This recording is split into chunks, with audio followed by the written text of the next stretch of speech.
할렐루야. 한 주간 잘 계셨습니까?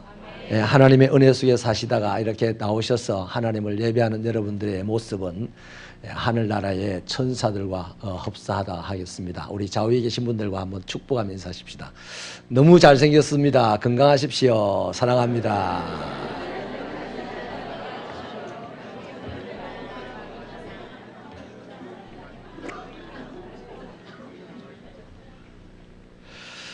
고맙게 베풀어주는 신세나 혜택을 일컬어서 사전적으로 은혜라고 합니다. 바울은 본문 10절에서 은혜라는 단어를 3번씩 사용을 하고 있는데요. 나의 나된 것이 하나님의 은혜라고 했습니다. 나에게 직분을 맡겨주신 것이 하나님의 은혜라고 했습니다. 또한 나와 함께 해주신 것이 하나님의 은혜라고 했습니다. 바울 사도는요, 이 말씀처럼 구원을 받았습니다. 사도가 되었습니다.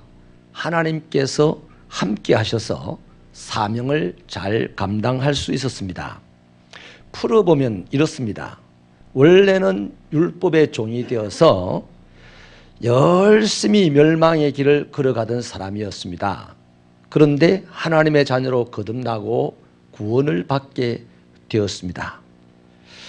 원래는 하나님의 원수가 되어서 교회를 박해하고 믿는 자를 죽이는 데 앞장섰던 사람이었습니다. 그런데 하나님은 사도가 되어 사람을 살리는 자가 되게 해 주었습니다. 그날 이후로 항상 하나님이 함께 하셔서 온갖 역경 속에서도 바울은 자기에게 주어진 직분을 잘 감당하였습니다. 왜 화날 일이 없었겠습니까? 왜 아픈 일이 없었겠으며, 왜 바쁜 일이 없었겠으며, 왜 억울한 일이 없었겠습니까마는 하나님이 함께하여 주셨으므로 모든 일들을 잘 감당을 해내었던 것이죠. 사실요, 바울이 사울일 때의 모습은요, 어디 한 군데 구원받을 만한 자격이 없었던 사람입니다. 사도가 될 자격도 없고 하나님이 함께 해주실 만한 명분도 그에게는 없었던 사람이었습니다. 그런 사람이 도대체 무엇 때문에 구원을 받았으며, 무엇 때문에 사도가 되었으며, 무엇 때문에 하나님이 함께 해주셨을까요? 은혜 때문입니다. 하나님의 은혜 때문입니다. 그러므로 기독교에서 은혜라고 하면요, 자격이 없음에도 불구하고 값없이 주어지는 것이 은혜라고 하겠습니다. 여러분, 그러니까요, 하나님의 집에 오신 분들은 다 하나님에게 특별히 은혜를 받고 오신 분들이니까 섬겨주시고 높여주시고 사랑해주시고 덮어주실 수 있게 되기를 바랍니다. 사랑하는 여러분, 우리도 구원받아서 하나님의 자녀가 되었습니다. 지금 직분을 맡아서 나름 주의 일들을 감당하고 있습니다. 우리의 삶에 이런 모양 저런 모양의 하나님의 함께해 주심을 체험한 경험들이 있습니다. 이것 또한 하나님께서 값없이 주신 은혜입니다. 우리가 더 열심을 내어서 직분을 맡았습니까? 우리가 더 착해서 구원을 받았습니까? 아닙니다. 아무것도 자격이 없습니다. 주님이 하신 만큼 열심을 내어보기는 1000만분의 1도 열심을 내어본 적도 없습니다. 그런데 하나님께서 주신 은혜로 우리는 구원받고 지금도 직분을 맡았으며 하나님이 함께 하셔서 힘들고 어려워도 사명을 감당해 나가고 있는 줄로 믿습니다. 여러분, 질문을 한번 드리십시다. 여러분이 지금 이 자리에 계신 것은, 여러분이 하나님의 자녀가 된 것은 하나님의 은혜 때문이 맞으십니까? 진심으로 하나님의 은혜를 인정하십니까? 그렇다면 오늘 저와 여러분은 하나님의 은혜를 받은 사람으로서 어떻게 살아가야 하겠습니까? 은혜 받은 자답게 살아가야 되지 않겠습니까? 은혜 받은 자답게 사는 것이 하나님께 영광을 돌리는 것이요, 한 번 주어진 나의 인생살이가 의미가 있고 보람이 되는 것입니다. 오늘은요, 본문을 통하여서 은혜 받은 자의 삶의 방식 두 가지를 소개를 해드리려고 합니다.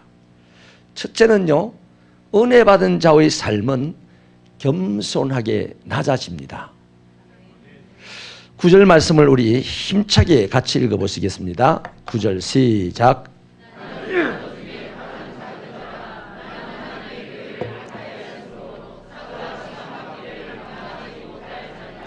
아멘. 바울은 자신을 소개하기를 사도 중에 가장 작은 자라고 합니다. 한 지시 있어 가지고 사도라 칭함을 받기에는 감당할 수 없다라고 합니다. 이렇게 소개합니다. 8절에서는요, 만삭되지 못하여 태어난 자와 같은 사람이라고 자신을 소개합니다. 정말 자신을 못나 보이게 소개하잖아요. 네. 자신을 이런 식으로 소개한다는 것은 쉽지 않습니다. 아주 어렵습니다. 왜냐하면 사람들은 대체로 자기 자신을 좀 더 낮게 소개하려고 명함도 그럴싸하게 꾸미지 않습니까? 뭐 이를테면 자랑하고자, 자기의 의를 앞세우고자, 자기를 더 높이고자 심의를 기울이는 것이 대개의 사람들입니다. 사실 본문이 씌어졌던 시대의 이 바울은요, 세계를 움직이는 기독교 최고 지도자거든요.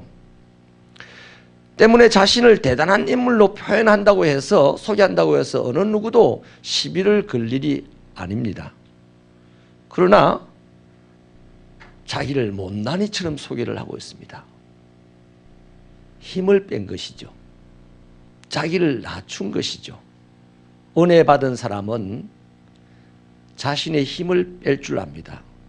자신을 낮출 줄 압니다.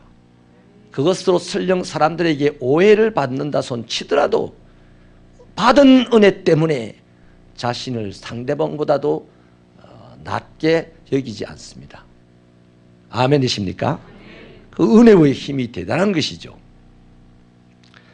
한번 따라 하실까요? 힘 빼기가 낮아집니다. 눈에 힘을 주면요, 눈이 올라갑니다. 눈썹도 올라가잖아요. 그러나 눈에 힘을 빼면 눈이 낮아집니다. 어깨에 힘을 주면 어깨가 올라갑니다. 어깨에 힘을 빼면 축 늘어집니다. 축 늘어진 사람이 싸우는 일이 없고, 눈에 힘 주는 사람, 눈에 힘을 빼는 사람이 시비하는 일이 없습니다. 할렐루야. 이것만 해도 멋진 그리스도인 아닐까요? 이 정도만 해도, 눈에 힘을 빼고 살아도, 어깨에 힘을 빼고만 살아도, 주먹에 힘을 빼고만 살아도, 입에 힘을 빼고만 살아도, 적어도 그 정도만 해도 이 시대가 존경하는 멋진 그리스도인이 될 줄로 믿습니다. 죽은 사람을 살리는 사람을 존경하지 않습니다. 두려워합니다. 그러나 눈에 힘을 빼고 살아가는 사람을 존경합니다. 할렐루야. 바울이요, 그리스도인 되기 전에 세상에서 가진 힘은 대단했습니다. 사도행전 22장 3절은 바울을 이렇게 소개합니다. 길리기아 다수에서 태어났습니다. 당대 최고의 학문가인 가말리엘의 문화생으로 자라났다고 합니다. 빌립보서 3장 5절도 바울의 과거를 소개하는데요. 베냐민 지파의 후손입니다. 히브리인 중에 히브리인입니다. 태어난 지 8일 만에 할례를 받았습니다. 율법에 능통한 바리새인입니다. 율법의 의로는 흠이 없는 자입니다. 거기다가 사도행전 22장은 바울을 로마의 사도라고, 로마의 시민이라고 소개를 합니다. 한마디로 예수 믿기 전 바울은요, 세상에서 가장 잘 나가는 권세자요, 가장 돈 많은 부유한 자요, 가장 똑똑한 지식인이었습니다. 이 부와 권세와 지식으로 힘을 주면 여러 사람 죽이는 거죠. 그래서 바울은 그 힘으로 예수를 박해하는데 앞장섰습니다. 얼마 전 서대반 집사님도 돌로 쳐 죽였습니다. 하루 종일 믿는 자들을 잡으러 다녔습니다. 어느 날 바울은 다메섹으로 달려가고 있었습니다. 거기에까지 핍박을 받는 것이 두려워서 도망간 그리스도인이 있다는 소식을 들었기 때문입니다. 그런데 예수가 살아서 바울 앞에 나타난 거예요.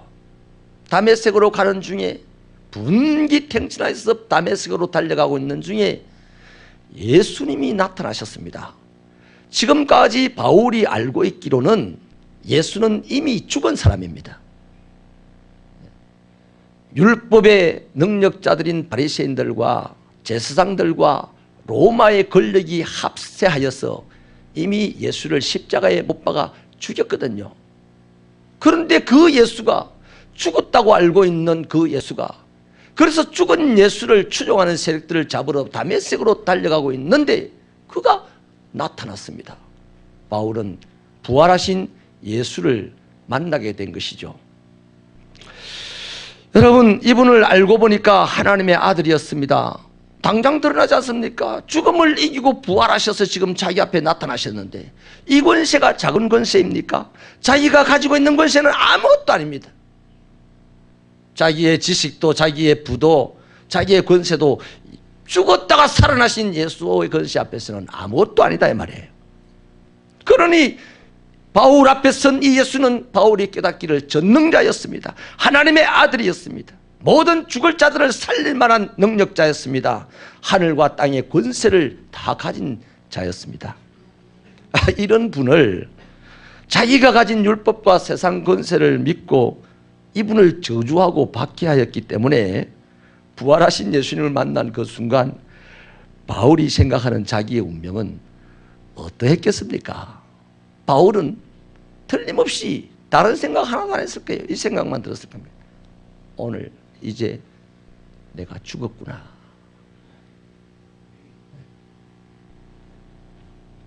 자기가 오늘 지금 죽는 시간인 줄로 알았을 것입니다. 그러나 주님은 바울을 죽이지 않았습니다. 오히려 사람 살리는 사도로 세워주셨습니다. 자, 바울이 예수님을 만난 지 얼마 지나지 않아서 갈라디아 지방으로 3년간 수련을 떠났습니다.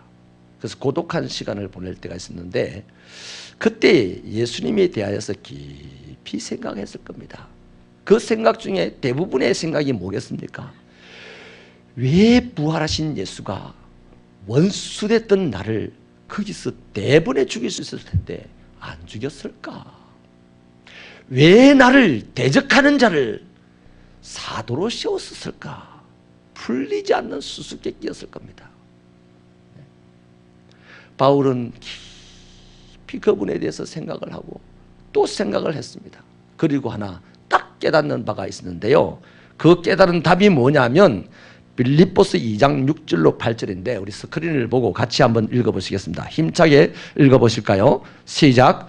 그는 근본 하나님의 본체시나 하나님과 동등됨을 취할 것으로 여기지 아니하시고 오히려 자기를 비워 종의 형체를 가지사 사람들과 같이 되셨고 사람의 모양으로 나타나사 자기를 낮추시고 죽기까지 복종하셨으니 곧 십자가에 죽으심이라. 내가 죽음을 면한 것은 예수님이 낮아지셨기 때문이구나. 예수님이 힘을 빼지 않고 예수님이 낮아지지 않았다면 그 자리에서 나는 적살을 할 사람이었는데 예수님은 힘을 빼시고 낮아진 상태로 나를 만나주셨기 때문에 내가 죽음을 면했다.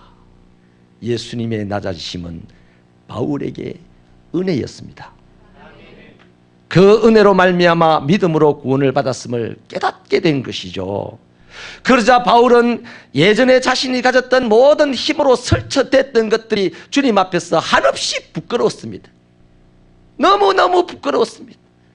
저 큰 권세를 가지신 주님도 힘을 빼시고 낮아지셨는데 겸손히 사셨는데 내가 세상에서 지식 좀 가졌다고 재물 좀 가졌다고 권세 좀 가졌다고 이렇게 설쳐댔던 것이 너무너무 부끄러웠어요. 그래서 자신이 가진 학문의 힘, 가문의 힘, 재물의 힘, 권세의 힘, 이 모든 것이 똥처럼 느껴진 거예요.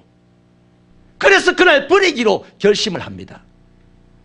그리고부터 바울은 예수님의 인격으로, 예수님의 낮아지심으로, 예수님의 겸손함으로 몸소 실천하면서 남은 인생을 살게 된 것입니다.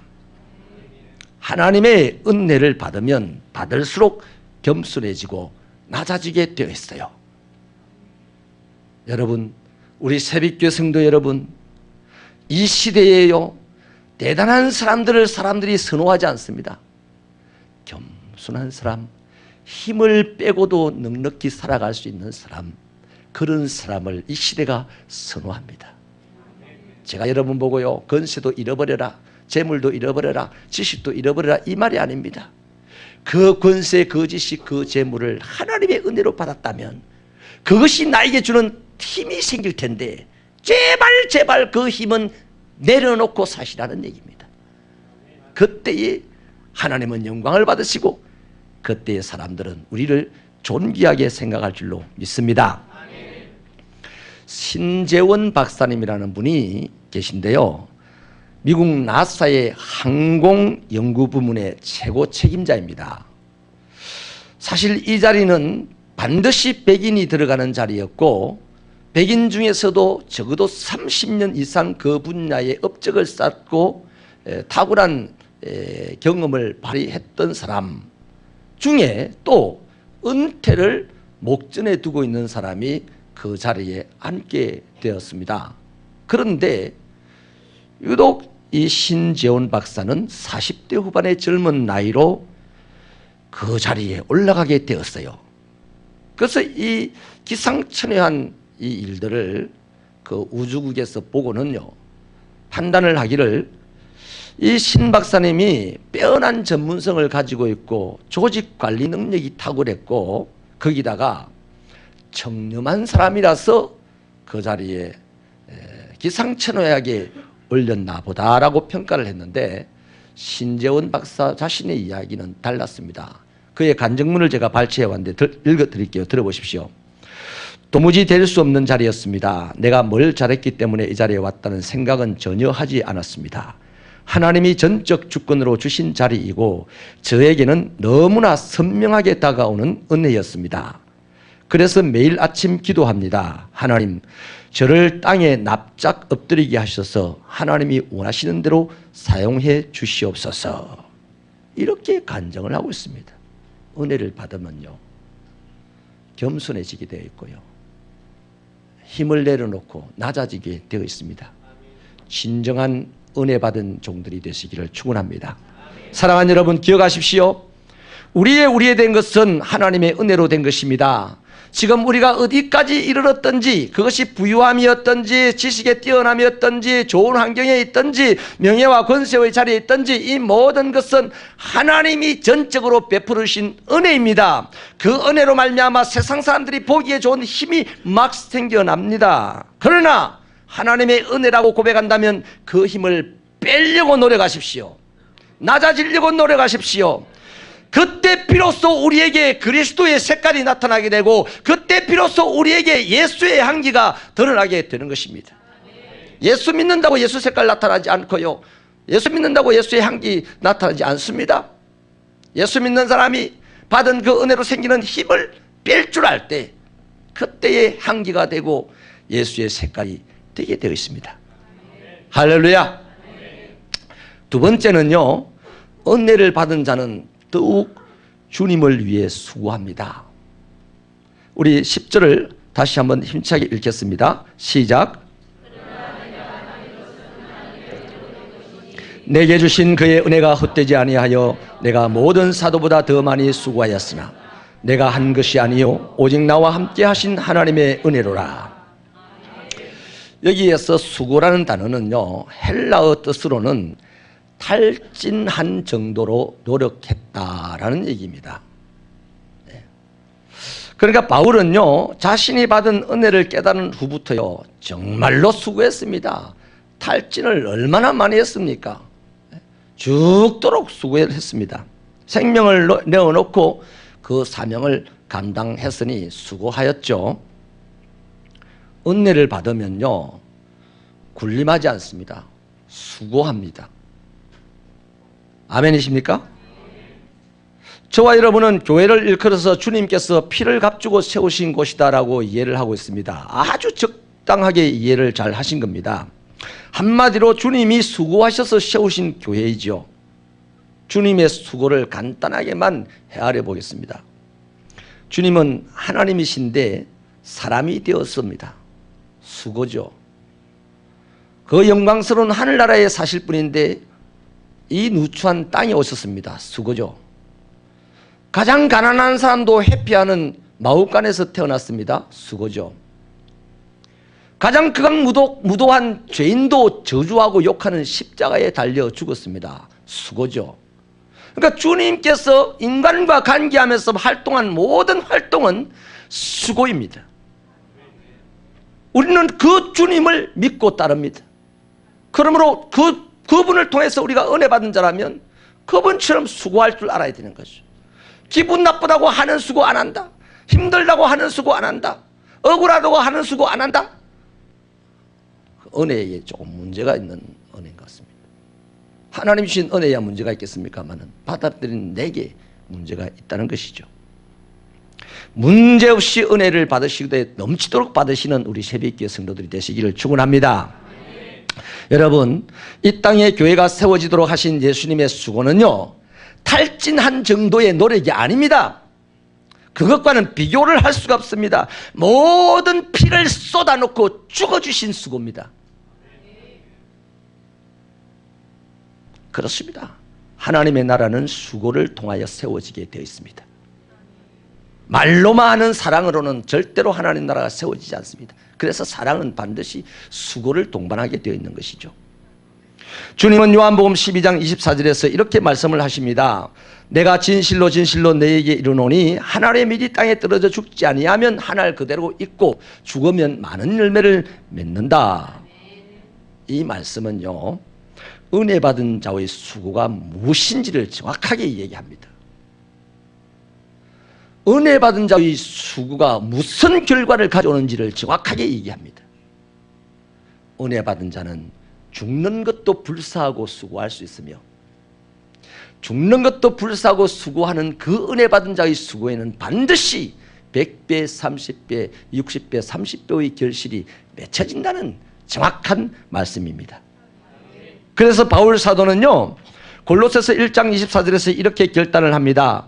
나는 이제 너희를 위하여 받는 괴로움을 기뻐하고 그리스도의 남은 고난을 교회를 위하여, 그의 몸된 교회를 위하여서 내 육체에 채운다 그랬습니다. 여러분, 바울이 섬기던 교회요, 다 바울을 보고 열렬히 환영하고 열렬히 존경했습니까? 바울이 사도가 아니라고 쫓아내야 된다고 하는 사람도 부지기수로 많았고요, 바울이 이상한 소리를 전하는 사람이라고 경계하는 사람도 많았고요, 바울은 생명을 걸고 가서 교회를 세웠는데 얼마 후에 다시 그 교회에 돌아와 보니까 그 교회를 다니는 사람들이 바울을 외면하고 바울을 핍박하는 경우도 너무나 많았습니다. 이 나쁜 놈들 하면서 발에 먼지를 툭 털고 떠나가 버려도 될 만하지 않습니까? 그러나 하나님의 은혜를 받은 바울이기 때문에 사람이 원망하고 사람이 그를 경계하고 사람이 그를 미워한다 할지라도 그 교회를 포기하지 아니하고 섬기는 수고를 하니 주님이 남겨놓으신 고난을 그의 몸된 교회를 위해서 내 육체에 채운다는 얘기입니다. 여러분, 바로 이것이 은혜 받은 사람의 삶 아닙니까? 은혜를 받았으면 주님을 닮아가게 되었습니다. 그것은 곧 하나님의 나라를 위하여, 교회를 위하여 사랑으로 더욱더욱 수고하며 살아간다는 얘기였죠. 하나님의 은혜를 받은 새벽기의 성도 여러분, 어떤 상황, 어떤 처지, 어떤 일들 가운데서도 하나님을 위하여 수고하시는 여러분 되시기를 바랍니다. 그 하나님 앞에 내 감정이 무슨 필요 있으며 내 기분이 무슨 필요 있으며 내 환경이 무슨 필요가 있습니까? 그러면 환경 믿고 감정 믿고 기분 믿고 가야지. 그러나 하나님을 믿는다면 내 환경, 내 비군, 내 기분, 내 상황 다 내려놓고 하나님을 위하여 수고하면 하나님께서 거기에 놀라운 결실을 주시는 것입니다. 강산촌의 한 작은 병원에 참으로 아름다운 간호원이 입사를 하게 되었습니다. 실력도 너무나 출중하고 배운 것도 너무나 많았어요. 그런데 이 광산촌에 있는 병원에 입사를 해서 이제 간호원으로서 일을 하는데 너무나 상냥하고 너무나 밝고 환자들에게 너무나 친절하게 서비스를 하는 겁니다. 그런데 시골 사람들, 광산촌에 있는 환자들이기 때문에 매우 투박하지 않겠어요? 그래서 환자들에게 또 내방객들에게 몹시 무리한 은사나 행동도 많이 받았어요. 그럼에도 불구하고 이분은 늘 생글생글 웃으면서 자기 할 수고를 다 하는 겁니다. 그래서 의사 선생님이 하도 기특하고 감동이 되어서 어느 날 불러서 물었습니다.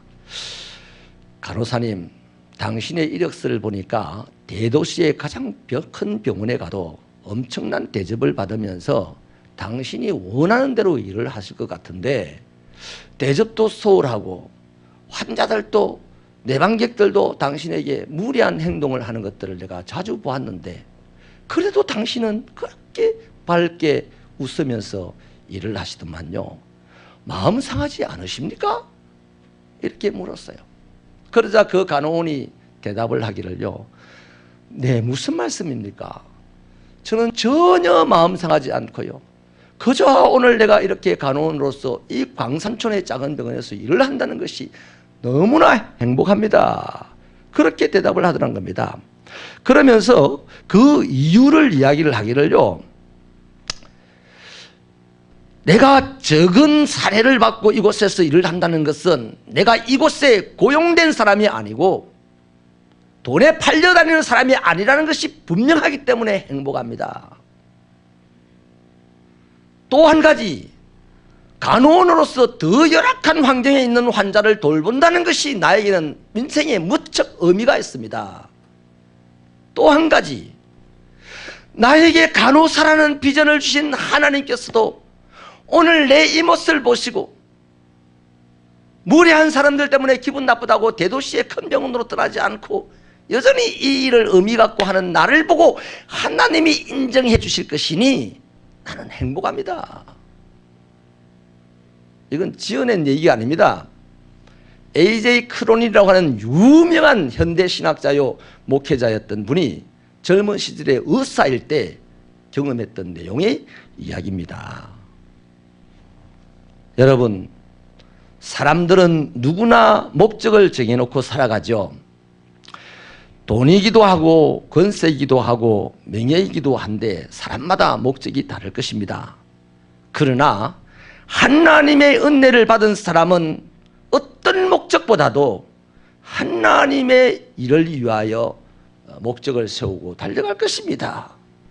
이전에 돈이 목적이었고 이전에 명예가 목적이었고 이전에 권세가 목적이었다 하여도 하나님의 은혜를 받고 그것이 하나님의 은혜였다는 사실을 깨닫게 되는 순간 돈도 명예도 권세도 하나님의 뜻을 이루는 도구로 바뀌게 될 것입니다. 그리고 그 하나님을 위한 목적을 이루기 위하여서 온갖 수고를 감당하게 될 텐데 가난하여져도 마음이 상하여져도 몸이 힘들어져도 하나님의 뜻을 이루는 그 목적은 변치 않고 감당해 나가는 사명자가 될 것을 믿습니다. 그 사람은 마음이 상하여도 교회의 덕을 세우는 데 노력을 할 것이고 그 사람은 내가 심각한 손해를 보는 한이 있어도 교회의 멋진 유익을 위하여서 헌신하는 사람이 될 것입니다. 사도 바울은 로마서 14장 7절 8절에서 그의 목적을 이렇게 밝히고 있는데요. 우리 스크린을 보고 같이 한번 읽어보실까요? 시작.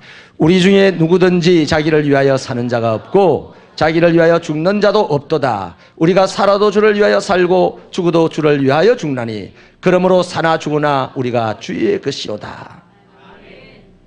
바울은 은혜를 받고 보니까 자기가 사는 것도 주를 위해서 수고하며 살고 설령 자기가 죽는 것도 주님을 위한 수고다 하는 고백을 하고 있는 겁니다. 이것이야말로 은혜 받고 살아가는 사람의 진정한 모습 아니겠습니까? 여러분, 은혜는 능력입니다. 사람을 변화시키는 힘이 있습니다. 사람의 힘을 바꿔놓는 힘이 있습니다. 사상도 바꾸고 가치관도 바꾸고 인생도 바꾸고 운명까지 바꾸는 능력이 하나님의 은혜에 있는 줄 믿으시면 우리 오랜만에 두 손 들고 아멘 한번 하십시다. 아멘! 진짜입니까? 하나님의 은혜는 모든 것을 가능하게 할 수가 있어요.